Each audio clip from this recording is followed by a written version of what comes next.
Welcome back to Definitely Not Definitive. I'm Ken. And I'm Bethany. And we're just a happy couple in love that loves reacting to some Honkai Impact. Yeah. So we did a big Honkai Impact video. We checked out a lot of the story and cutscenes for Honkai Impact. And one of the things we missed out on was Otto Apocalypse's Honkai Chronicles video.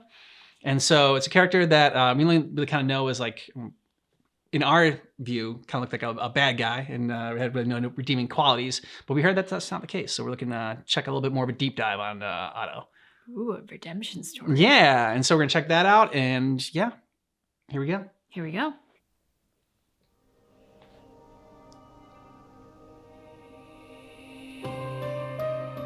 Life is but a walking shadow, a clumsy actor gesturing on the stage, who only appears briefly and steps off in silence.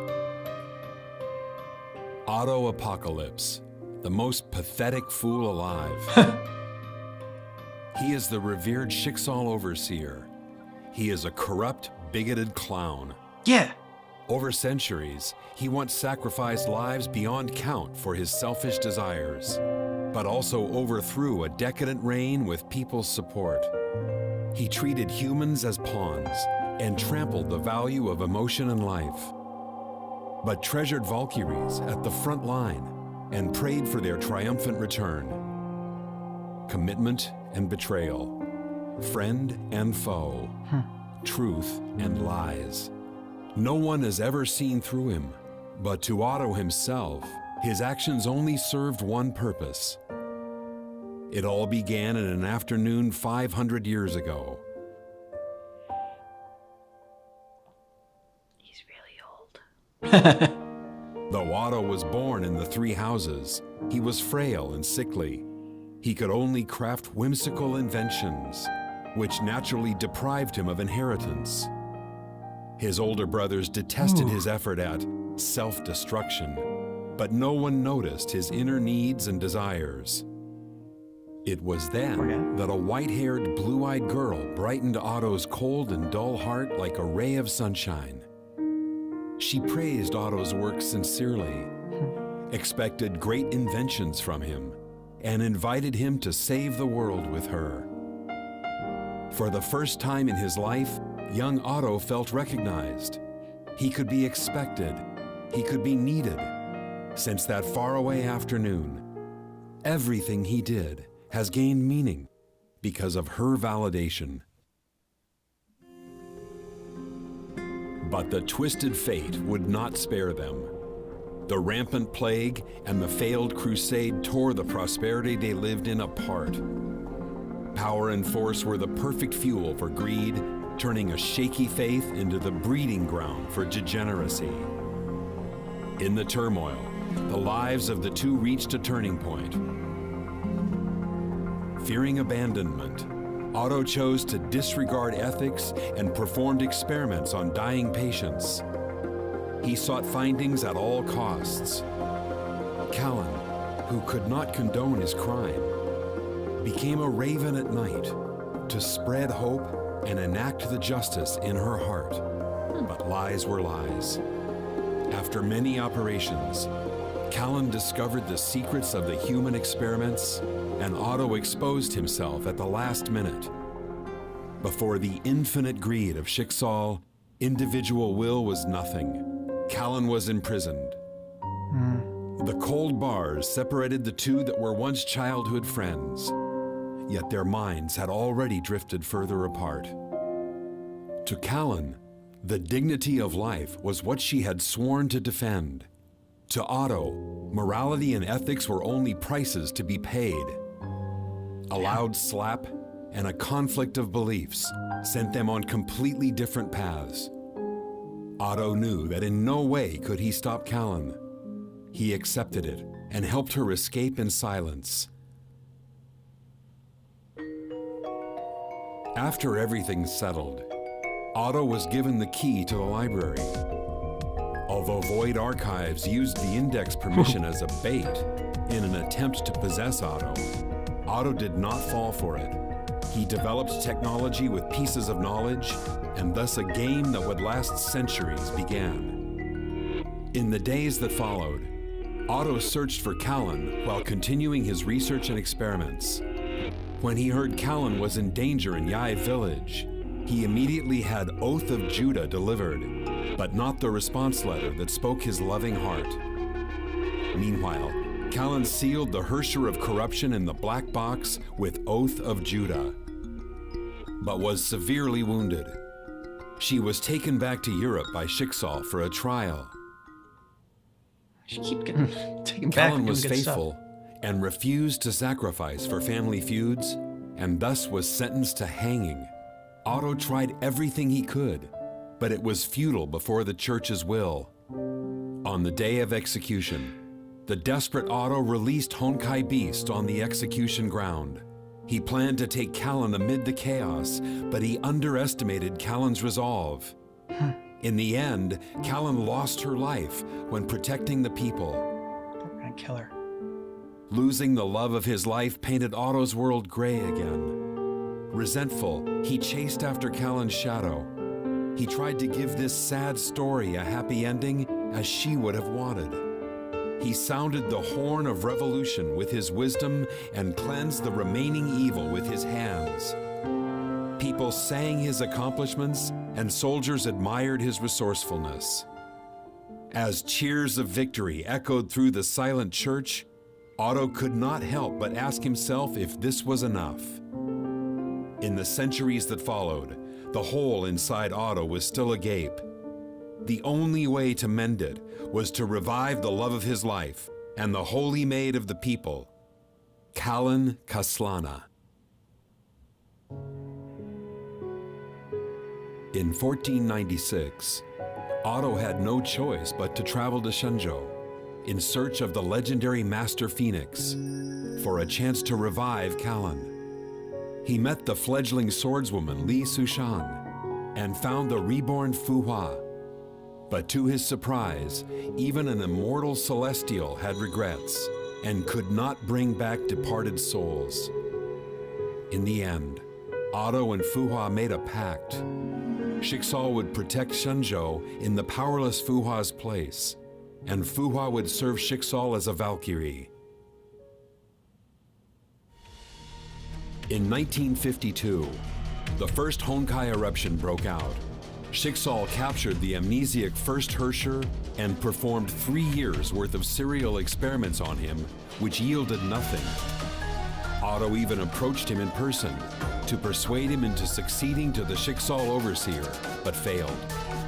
To eliminate risks, Otto decided to wipe out the North American branch that was about to discover Schicksal's ugly truth. He launched Honkai fission missiles at New York, where tens of millions lived.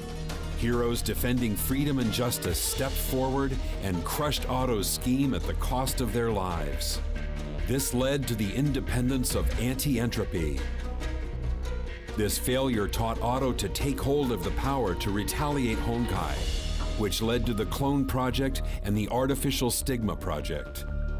In 1972, Otto began running forbidden clone experiments in the hope of reviving Callan, but the results were not satisfactory.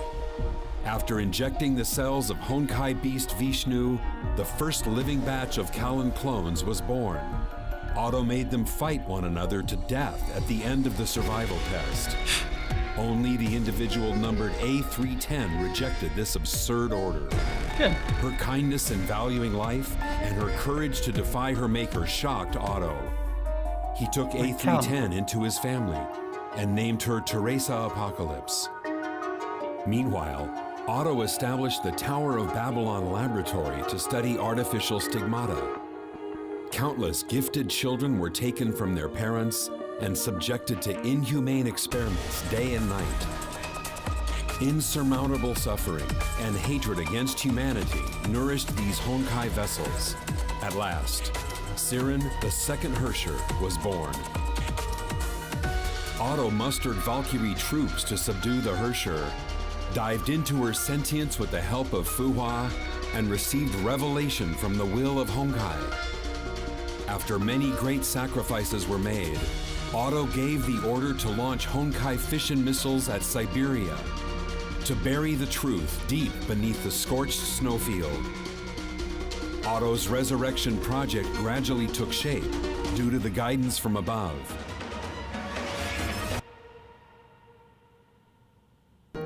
For several years, Otto tried to create the most promising clone with Kiana Kaslana and Siren's genes for the second Hersher to possess upon return. He transplanted the core of the second Hersher to the test subject numbered K423. The longing for Cecilia gave her life.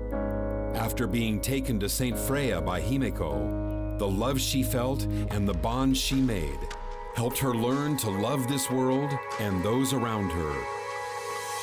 Watching Kiana move along the path he designed, Otto knew when she began to believe she would never be alone was when he could advance the plan.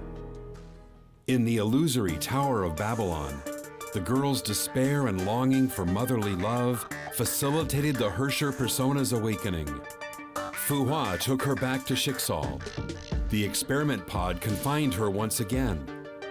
Facing the pod, Otto's eyes only showed a hunger for the Hersher of the Void's power. As Otto injected enormous Honkai energy into K423, Hersher of the Void returned. Otto saved the dying Fuhua and told her his plan. Looking into Fuhua's furious eyes, Otto paused for a short yet long moment and pulled the trigger. Everything went according to his plan. Himeko burned up herself to tear through Siren's will. Kiana's sentience returned to the body of the Hersher. To obtain a Hersher of the Void who could command the power with human will, Otto trampled emotions and disregarded lives. Otto believed that love and emotional bonds could evoke miracles, but he never respected nor honored them. So far, Callan's revival was only missing a key: Cosmic Juggernaut's beacon. Previously, to reach the imaginary tree that governed how worlds worked, Schicksal cracked the legend of King Arthur and found the key of infinity that offered space travel in the River Thames, but it was incomplete. Durandal passed Pioneer Sue's test by chance and received information and experience as numerous as sand grains in the Ganges. To complete Cosmic Juggernaut, Otto struck a deal with World Serpent's leader. He traded Void Archives for Cosmic Juggernaut's beacon. When the Hersher of Dominance and Hyperion were locked in battle, he took the Theater of Domination and thousands of cores in secret. At last, the fully prepared Otto returned to the beginning. Kolistan, where Schicksal's blood and tears were buried. It would become the end of his long journey. On the other side of the stage, Valkyries had readied themselves as well. Teresa would succeed as the Schicksal Overseer and lead the newborn Schicksal toward a bright future. Bronya would shoulder the weight of the Welt name, for the Hersher of Reason's path had stretched to her. Fuhua concluded a feud that spanned centuries, so she could embrace yesterday as a human and open the door to tomorrow. Kiana broke free from the shackles of fate and created a trail of flames that would guide them forward with her friends. Durandal broke through the barrier of Kaslana and earned a new heritage that only belonged to her. Valkyries were eager to settle accounts with Otto. Indeed, they won. Their crushing victory was a heavy blow to Otto. What they did not know was that their growth, their resolve, and even the joy of winning were also part of Otto's plan. What he planned for in the past 500 years was but a bargaining chip to attain death and a new life. After being defeated by Valkyries, Otto broke free from Imaginary's control momentarily. He imbued the world's wedge with all the false god's power to create infinite possibilities for Callan. As Otto left his last message, his sentience finally dissipated in the still time-space.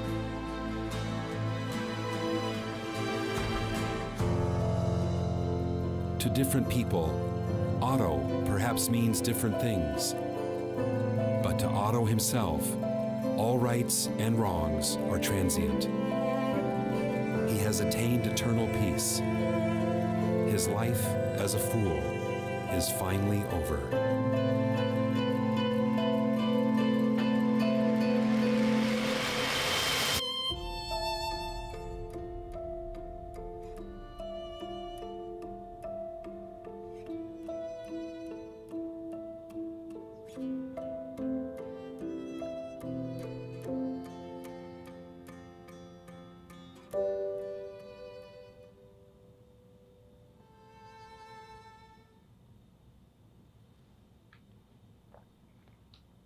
All right, so that was a good story. It was nice getting more about Otto and understanding him some more. I still see him as, I mean, he's not a hero for sure. Not like 100% a villain, which makes it like a more complex and interesting character. Because I think, none of us are 100% hero or 100% villain. But what'd you think? I think it was good getting the context on why he is the way he is to some degree. He is still villain-esque to me. Yeah. Rather than heroic. Yeah, more so villain. As we've kind of talked about many a times when exploring characters and character arcs, hurt people. And he was hurting and thus gives us Auto Apocalypse. I think it's when people are hurting, they are less likely to, like Calum, love, honor, and respect the sanctity of life. They're much more willing to be like, meh, good, evil, right, wrong. It's all transient. It's fine. I'll just do what I want. Yeah. Because they don't have a lot of happiness or joy while they're in pain. So what little they can get, they will go after, even if it winds up hurting someone else. So with Otto, like, I will give him credit and props for when Calum died and he didn't like go full evil like from that, because like, a lot of like villains would be like their starting off point to like go full evil and like destroy the world. That would I could see another version of this where he is so mad at the people that wanted to kill her when the fact that she was still trying to save their life even in the end, like even after they had sentenced her to death, even after all she had done for them before that, she still was willing to give her life to save them. Yep. Like in true heroic fashion. So I could see him like being pissed and like being wanting to like destroy the world because like they don't deserve someone like her. And, if they were to ever get another hero, they're just going to end up like, killing it anyways. But he didn't. He went back and he tried to do right by Calum and being like, okay, well, I would try to, that's not what she would want. And like, I need to, do whatever I can to correct my mistake. My ultimate mistake was, losing her and the result of her kind of not being with her basically by her side that entire time. Maybe if he was with her instead of off doing his own like little experiments, he could have stopped it. And he also released the thing that ended up killing her. So there's that. But in the end, he was trying to search for something that he already had there. And so like all of his like experiments and something like search for, to like further mankind and humanity and like in search of his experiments, he already had everything that he needed, and like he kind of wasn't able to see that right away. And so I feel like if she hadn't died, he wouldn't have necessarily had gone on to do he probably might have continued down that villain path and like stemmed farther and farther away from her. And in true like hero and villain fashion, like the hero's arch nemesis is usually their like someone that was their best friend or their lover. Yeah, or their lover. So I feel like that's the path that they would have headed down had she not died. Yes, I would agree with that. I mean, because they really set up there that at one point there was just a sort of impassable difference of opinion and difference of values. And having some difference is good. Yeah. If for no other reason than it forces you to reinforce your own beliefs by civilly arguing them with someone. Like when you're debating with someone else, they get to poke holes in your argument. It helps you realize what you need to better understand. So if it doesn't change your mind, then at least you get better informed as a result. But I also kind of understand Otto's cavalier disregard for right and wrong, because when you look at Calum, she was in so many ways pure goodness. Yeah. And look where it got her. She was this heroic character, and it gets her on a scaffold to be hung. And then she's defending everyone, and she gets murdered for it. I mean, like, her path of heroism didn't really lead to a happy life or a happy ending. And that's kind of the fairy tale we're taught to believe when we're kids, right? Like, oh, if you're the good guy, then everything's going to go right. And if you're the bad guy, then everything's going to go wrong. And there's some truth to that because of karma. But it doesn't come across so black and white and so fairy tale-esque. I think, yeah, but see, I think happy life is different than happy ending. Calum could have had a happy life, and, you know, because she stuck by her beliefs and she, you know, thought life was worth preserving and worth saving, and, you know, she stuck by her morality and her code, and lived the life that she you know, she wanted to live, despite the consequences that would come your way. Which is, you know, what makes a hero. And also, I think it's like, yeah, it's easy to be a good person, like if you get like rewarded for being a good person, but it's a lot harder to do the right thing if, you know, it's not necessarily going to like benefit you. And that's where like Otto's like, oh, you know, that's where Otto's whole good and bad thing. I disagree with Otto on that. But as always, you know, last time with Honkai Impact, we had a lot of good stuff to talk about, and this is no different. So really enjoy this series. Let us know some more stuff to check out from Honkai Impact down below in the description of this. Or let us know some more stuff to check out from Honkai Impact down below in the comments. And if you want all of our Honkai Impact reactions, which we only have 2 videos right now, but one's a really long video, like 2 hours. We got to play this down below in the description of this video. Thanks so much for checking out our reaction for the Honkai Chronicles Otto Apocalypse, but just keep in mind that our reaction is definitely not definitive.